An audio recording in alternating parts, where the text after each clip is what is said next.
جہاں پر خبر شامل کرتے ہیں وزیر آباد سے منشیات کے عادی افراد کی بحالی کے لیے کام کرنے والے شہید نویس یونس کیریئر سینٹر پٹھانوالہ کی 20ویں یوم تاسیس کے موقع پر ایک تقریب کا انعقاد کیا گیا۔ اس حوالے سے مزید تفصیلات جانتے ہیں وزیر آباد سے ساجد حسین بٹ کی اس رپورٹ میں۔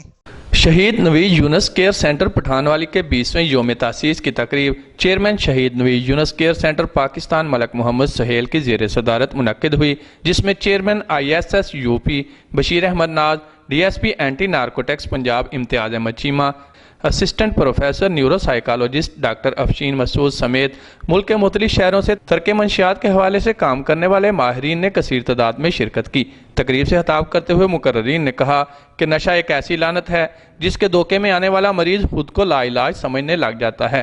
ہمیں اس لعنت سے اپنی نسلوں کو بچانے کے لیے متحد ہو کر کام کرنا اور ایسا ماحول بنانا ہوگا کہ جس سے ہمارے بچے اس لعنت کو اپنے لیے حرام سمجھتے ہوئے دیگر مفید سرگرمیوں میں دلچسپی لیں۔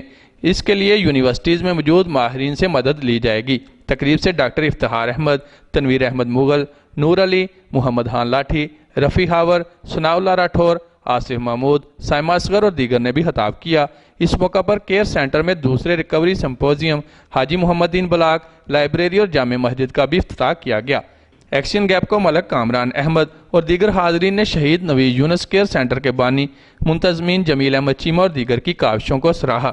چیئرمین شہید نویس یونس کیئر سینٹر ملک محمد سہیل نے بتایا کہ منشیات کے عادی افراد کی بحالی کے بعد انہیں انعامات سے نوازنے اور معاشرے کا مفید رکن بنانے کے لیے علاج کے بعد ان کے روزگار کا بندوبست کرنے کا بھی اہتمام کیا جا رہا ہے، جبکہ تنظیمی سرگرمیوں کا دائرہ کار بڑھاتے ہوئے غریب طالب علموں کے لیے اعلیٰ تعلیم کے حصول میں مالی معاونت کا پروگرام بھی بنایا جا رہا ہے۔